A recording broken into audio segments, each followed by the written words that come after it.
Good morning बच्चों। Class 7th Hindi medium personally no में आज हम पहले इसकी परिभाषा पढ़ेंगे। तो देखिए, पहला पॉइंट है परिमेय संख्या।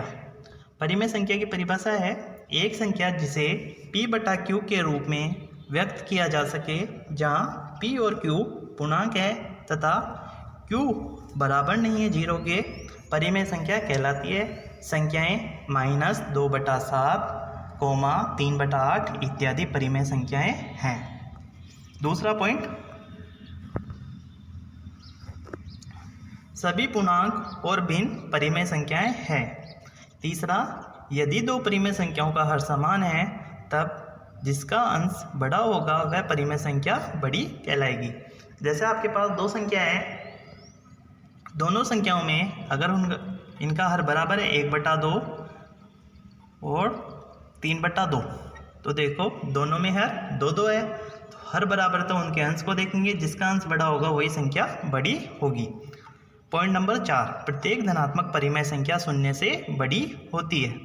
अब देखो, प्लस वाली संख्याएं, धनात्मक का मतलब होता है प्लस, तो प्लस वाली संख्याएं हमेशा 0 से बड़ी होती हैं, चाहे परिमेय संख्या हो चाहे पूर्ण संख्या हो, आपको ये याद रखना है।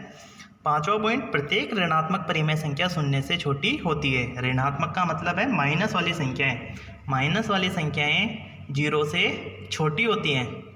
जैसे आप कोई भी संख्या देखोगे, -1 हो गया, -2/3, -5/6, -4/5, कोई भी संख्या होगी माइनस वाली वो 0 से छोटी होगी। ऐसे ही प्लस वाली संख्या हमेशा 0 से बड़ी होगी।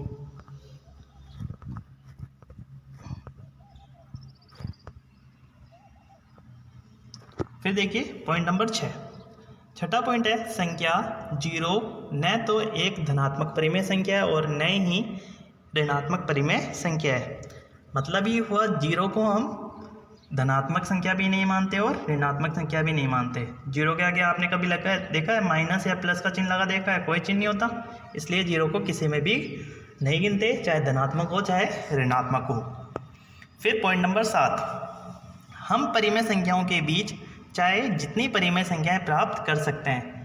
अब आपके पास कोई परिमेय संख्या है तो आप उस संख्या के बीच, दो संख्याओं के बीच में आप जितनी चाहो उतनी परिमेय संख्या लिख सकते हो, चाहे 2/3 और 5/3 है, तो उनके बीच में आप जितनी चाहे उतनी संख्याएं लिख सकते हो। ये कोई फिक्स नहीं है कि इसके बीच 2 संख्या होगी या 3 ही होगी।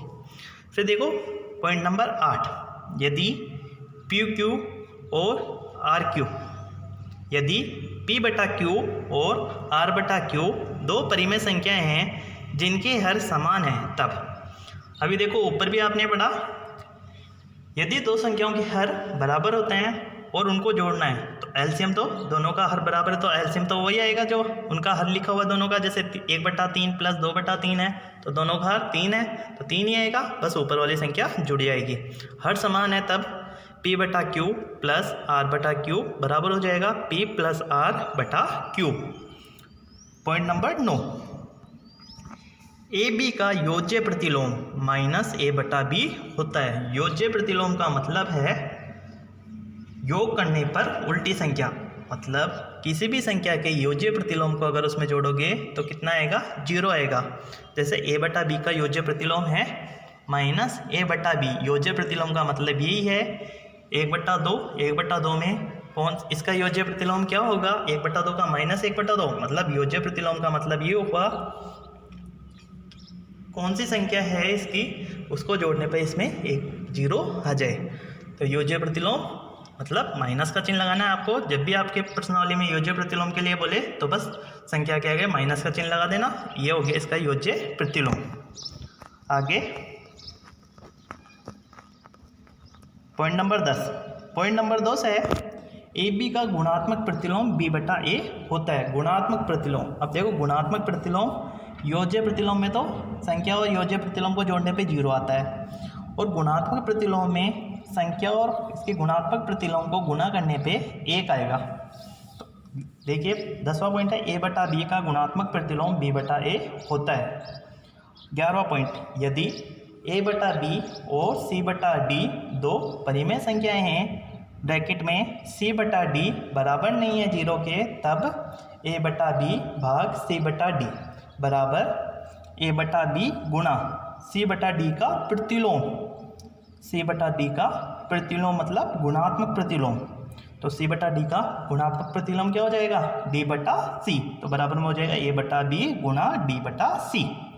तो ये हो गया इसका आंसर। जैसे आपने भाग में देखा है, जब भी बटे वाली संख्याओं का भाग करते हैं 1/2 भाग 3/2, तो क्या होता है? भाग का चिन्ह हटाते तो आगे वाली संख्या उल्टी हो जाती है, उसी को बोलते हैं प्रतिलोम।